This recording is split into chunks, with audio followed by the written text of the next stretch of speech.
presidente, que tiene que ver con el endeudamiento de los estados, que resulta ser muy lamentable, sobre todo en estos tiempos que son muy cercanos a las etapas electorales.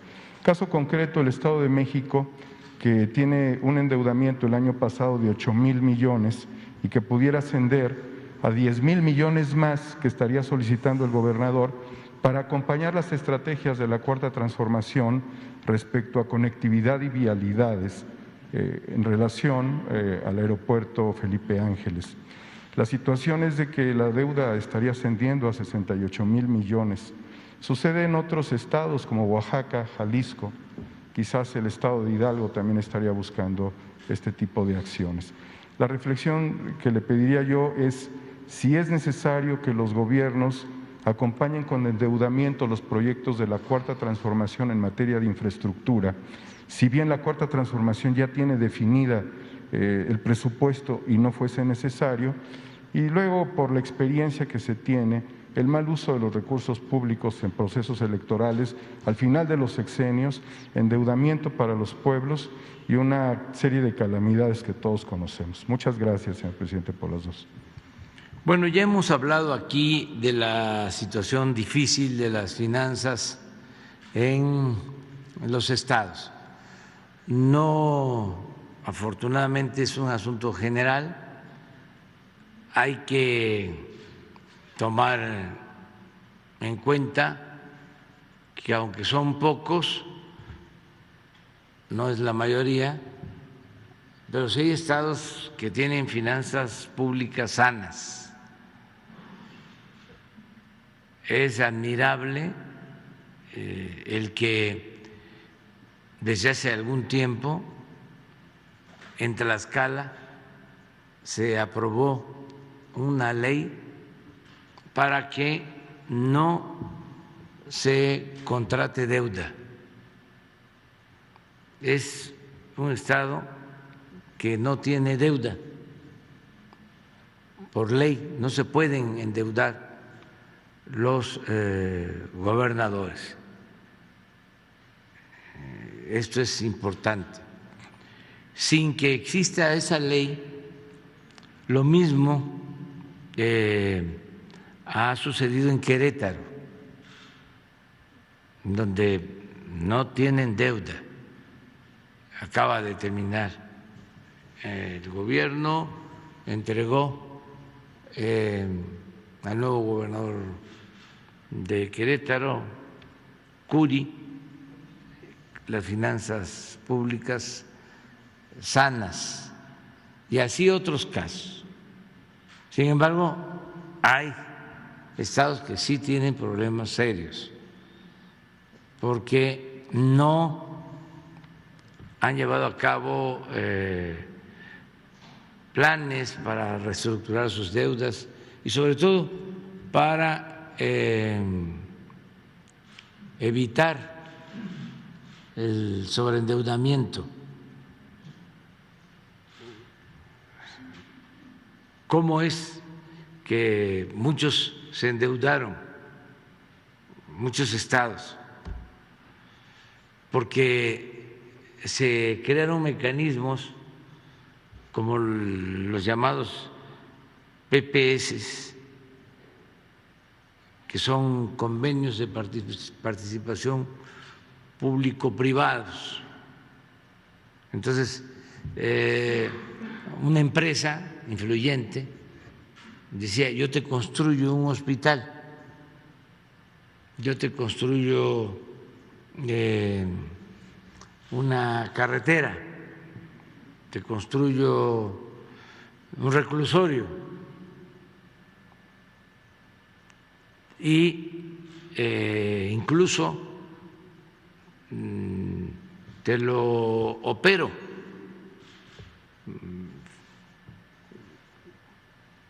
Llegaron a privatizar pues las funciones que corresponden al Estado, al gobierno.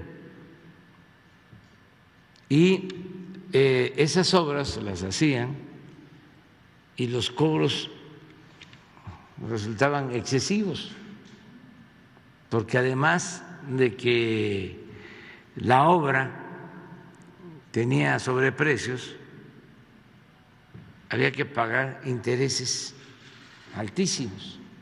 Hay hospitales que para 125, 150 camas que los están cobrando en 7, 8 mil millones de pesos. En el caso del Estado de México, por ejemplo, el hospital de Zumpango deben de estar entregando 200 millones de pesos al año a la empresa y van a entregar esto durante 20 años. Entonces, todo eso pues fue acumulando deuda porque Hacienda les hacía el descuento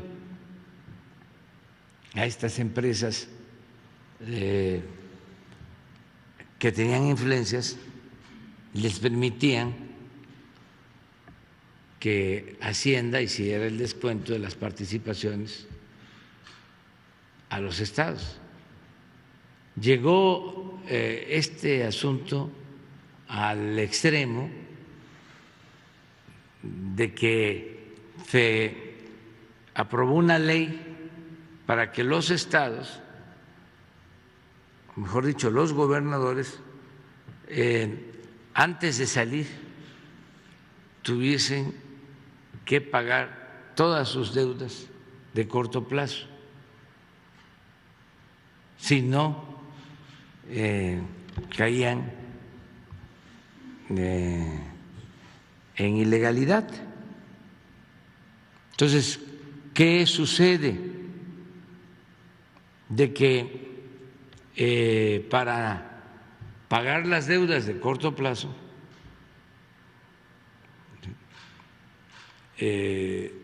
comprometen las participaciones anticipadas y el que entra no tiene ni para pagar la nómina. Es un caso, por ejemplo, de Colima, que en 3 meses solo le dejó a la nueva gobernadora el 5% de las participaciones. O sea, si le correspondían a Colima en los 3 meses, qué sé yo, 1,000 millones de pesos, le dejó 50.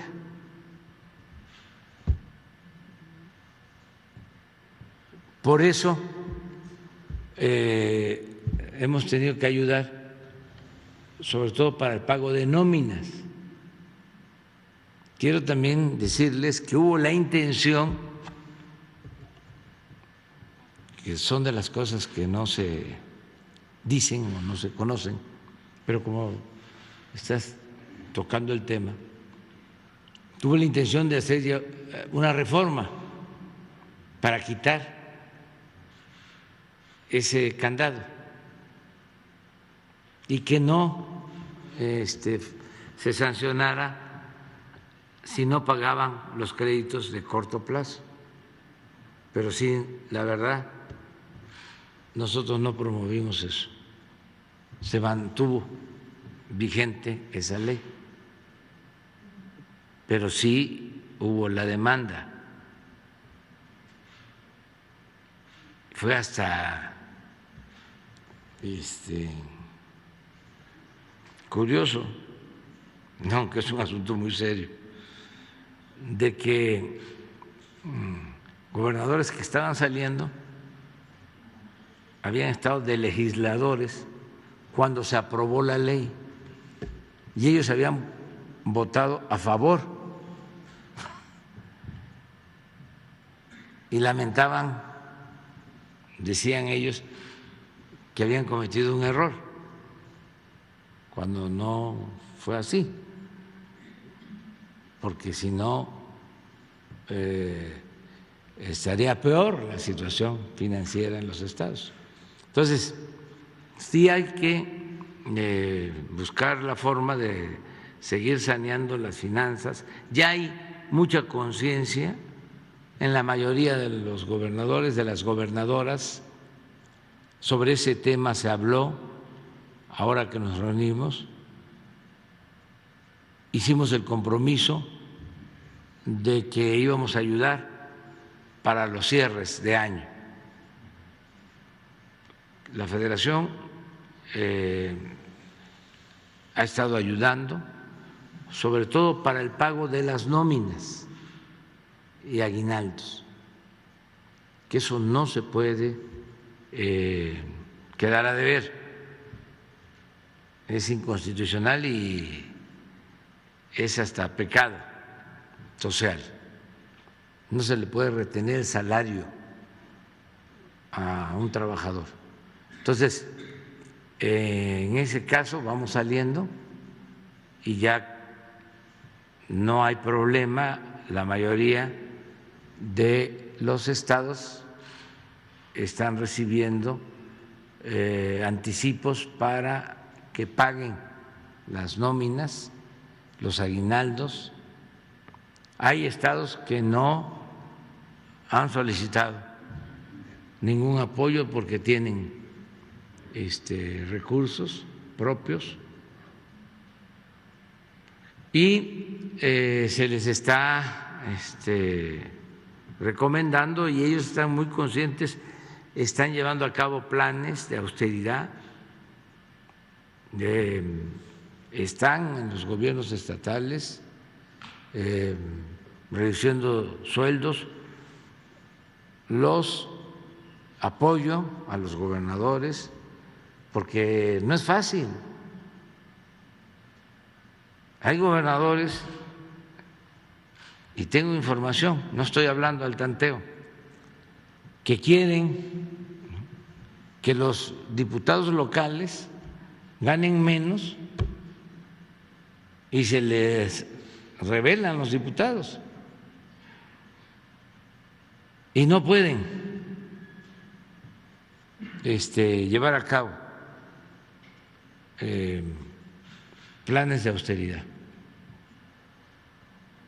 Y ahí se reúnen, y esto es muy lamentable, de todos los partidos. O sea, se pelean para otras cosas, ¿no? Supuestamente hay diferencias de fondo en lo programático, en principios, en lo ideológico, pero cuando se trata de defender prebendas, ahí se unen. Afortunadamente también, hay que decirlo, no es general, pero sí siguen presentándose estos casos.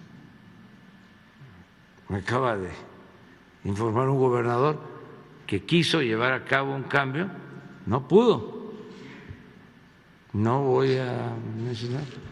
O sea, porque no tiene caso, pero sí saben bien a lo que me estoy refiriendo, tanto gobernadores como legisladores, como presidentes municipales, regidores. Ahora ya están más medidos. De todas maneras, siguen cobrando mucho y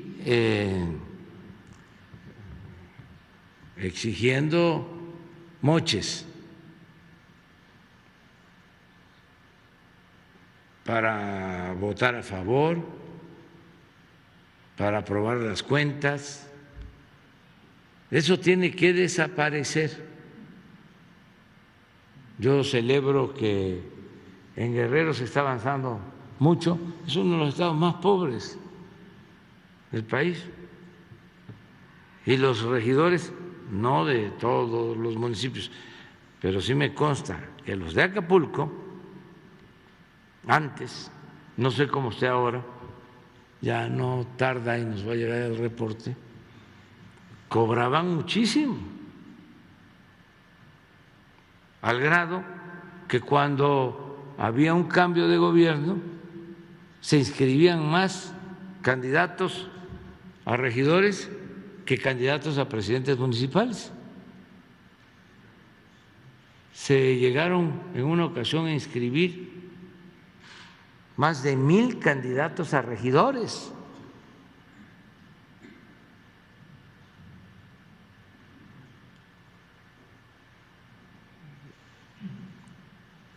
Y no con el propósito de servir, o no todos con el propósito de servir, sino porque cobraban bastante y tenían además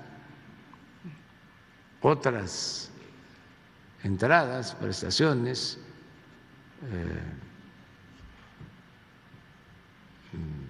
otros privilegios. En el Estado de México, lo mismo. Esto ya tiene tiempo, desde hace 40 años, 50. Ahí fue el primer estado en donde, además del sueldo al legislador, le daban un presupuesto. ¿Qué tiene que ver la función legislativa con la ejecución de obras? Si eso corresponde al Poder Ejecutivo. Por eso es la división de poderes. Al legislativo corresponde las leyes, la aprobación del presupuesto, pero no el ejercicio del presupuesto. Eso es del Ejecutivo, el hacer las obras. Pues acá les daban presupuesto para entregar materiales de construcción. Ese modelo al final los trasladaron hace poco a lo federal y de ahí surgieron los famosos moches, donde para obtener los votos habían 3 partidas que se repartían a los diputados federales y senadores. Lo de la construcción de calles y banquetas, no sé si lo notaron algunos ciudadanos, pero habían banquetas buenas y las destruían y las volvían a construir. Porque esa partida la manejaban los legisladores, la repartían. También no todos, pero bueno, en este caso casi todos. Había excepciones, pero la regla era que entregaban oficios de autorización y un legislador no solo podía negociar ese oficio de autorización para banquetas y calles con su presidente municipal, en aquel entonces con su jefe de delegación, sino podía, si era un legislador de Chihuahua, podía entregar la obra a un presidente municipal de Yucatán. O si era un legislador de Chiapas, podía entregar la obra a un gobernador de Nuevo León o a un presidente municipal de Nuevo León. Entonces, aquí tengo 10 millones de pesos, 20, nada más que me vas a dar un soborno, un moche. Si no me das un 10%, un 15%, porque ya no era diezmo, ya se habían pasado. Si no me vas a dar eso, yo hago la obra. O mejor dicho, yo recomiendo a la empresa que haga la obra.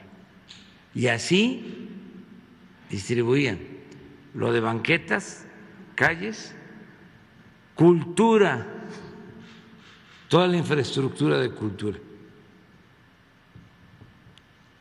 y deporte, la infraestructura para deporte. Entonces, venía la votación, reforma energética,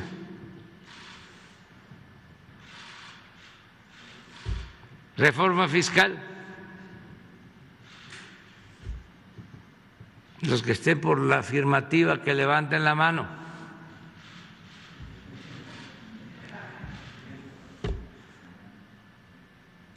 Entonces, hay que limpiar. No. Y señalar también que el doctor Alejandro Encinas, en un proceso electoral pasado,